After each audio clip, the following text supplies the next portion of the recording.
Why your silent fury is the weapon they never taught you to forge. Important notice: this content is strictly educational about emotional intelligence. Let's begin. There's a conspiracy hiding in plain sight. Society tells you anger is toxic, that holding it in will destroy you, that you need to let it out or it'll eat you alive. But here's what they're not telling you: the most dangerous people on earth aren't the ones who explode. They're the ones who learn to weaponize what's burning inside. Look at J. Robert Oppenheimer. Years of being dismissed, marginalized, treated as an outsider in academic circles because of his background. Every sneer, every closed door, every moment of being underestimated. He didn't waste that rage on tantrums or confrontations. He compressed it, refined it, and when he finally unleashed it, he didn't just prove his critics wrong. He split the atom and changed warfare forever. Power Law 3 teaches: conceal your intentions. And that includes your emotional state. When you explode, you broadcast weakness. When you contain it, you become unpredictable,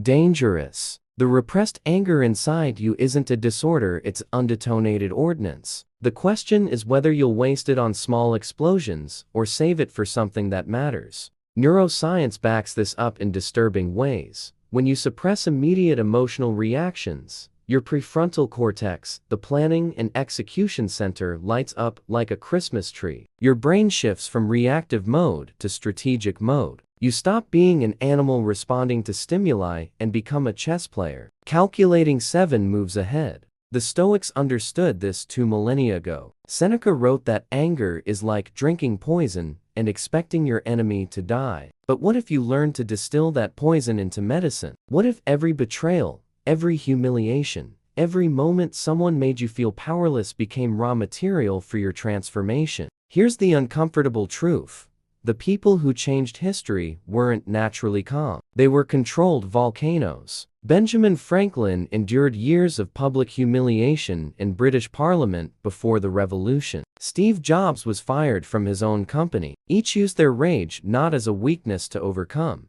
but as fuel that never runs out. Your repressed anger isn't making you sick. Your lack of direction for it is. The difference between destruction and domination is simply this: do you let rage control you, or do you harness it like electricity in a wire? Practical action: identify one person or situation that still makes your blood boil when you think about it. Write down 3 specific, strategic goals that would make that pain irrelevant. Choose one and take action today. But there's something even more dangerous about channeled rage. Something intelligence agencies discovered during the Cold War about creating operatives who could stay ice cold under lethal pressure. And it starts with understanding that control isn't suppression. Type weapon in the comments if you're starting to see your anger differently. Subscribe because the next parts reveal training techniques that transformed ordinary people into unstoppable forces. How the most ruthless minds channel rage into surgical precision.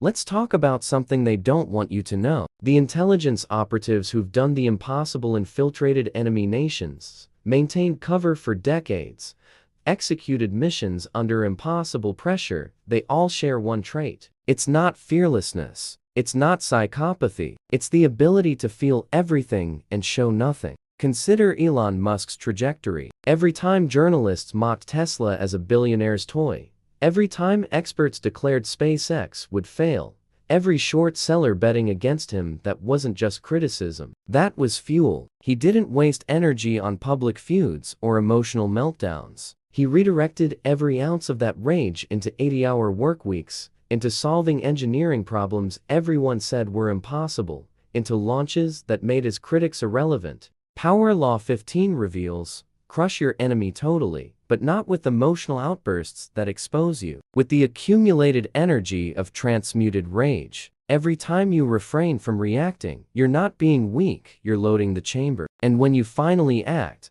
it's not with a tantrum, it's with overwhelming force applied strategically. There's a classified military technique called stress inoculation training. Special forces operators are deliberately exposed to situations designed to trigger rage and fear, simulated torture, impossible scenarios, psychological pressure, and trained not to break. Over time, the gap between stimulus and response widens. They feel everything, but choose their reaction. You can do this with your daily life. Every time someone cuts you off in traffic, and you don't flip out, you're training. Every time your boss takes credit for your work, and you smile while planning your next move, you're getting stronger. The anger is still there, you're just becoming its master instead of its slave. The Stoics had a brutal practice for this.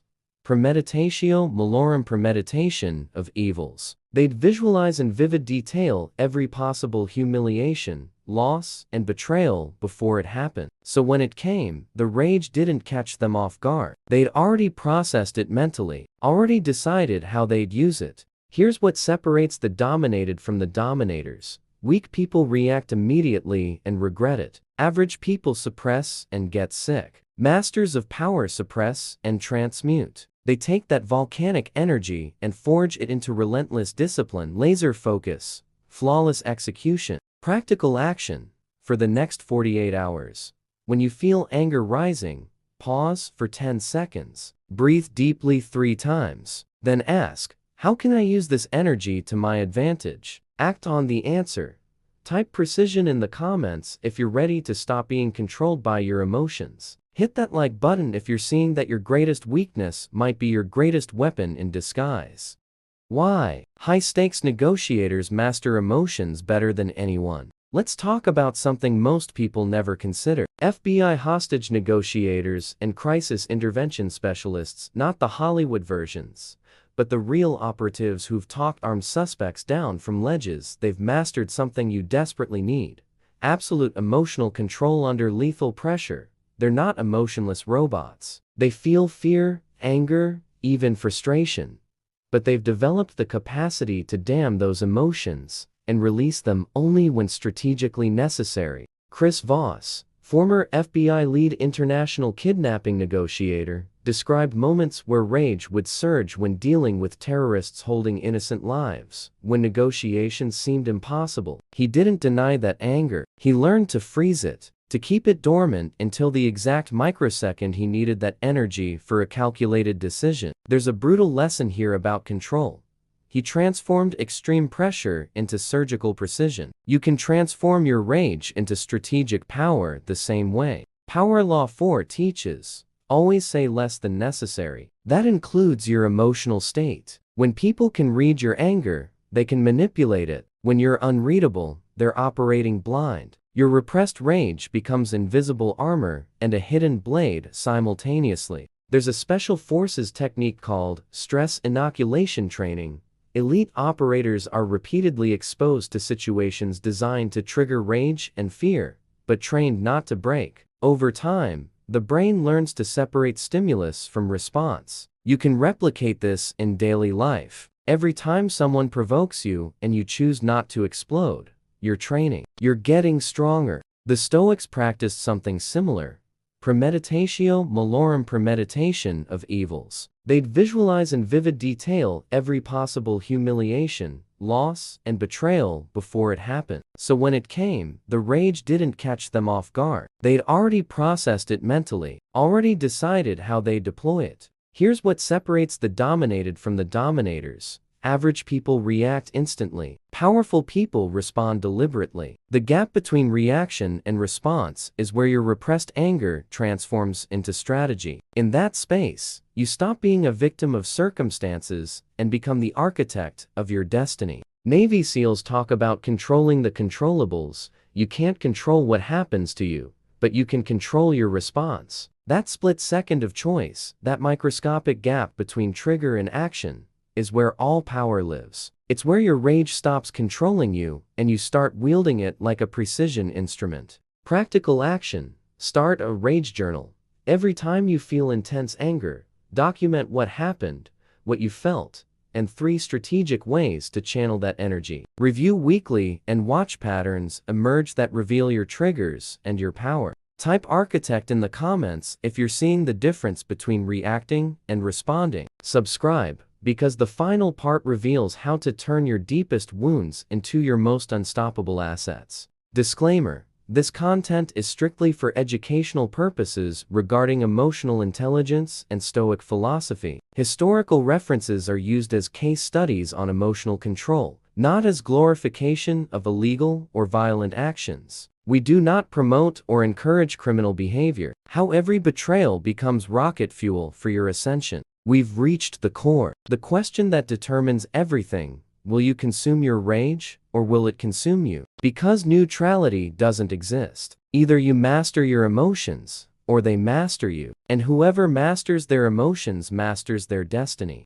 Think about how Jeff Bezos operates. When critics said Amazon would fail, when they mocked his laugh, when established retailers dismissed him as a tech nerd playing businessman, he could have spent energy fighting back emotionally. Instead, he poured every ounce of that dismissive energy into building an empire so dominant it changed how humans shop. His repressed rage became customer obsession, relentless innovation, market domination. The difference between revenge and power is this: revenge is spending your anger on whoever hurt you. Power is investing your anger in who you're becoming. One satisfies you for a day, the other makes you untouchable forever. The Stoics had a principle that sounds insane: amor fati, love of fate. Not just accepting what happened, but loving it. Every betrayal, every injustice, every source of rage, it's all fuel if you know how to refine it. Marcus Aurelius wrote that the impediment to action advances action. What stands in the way becomes the way.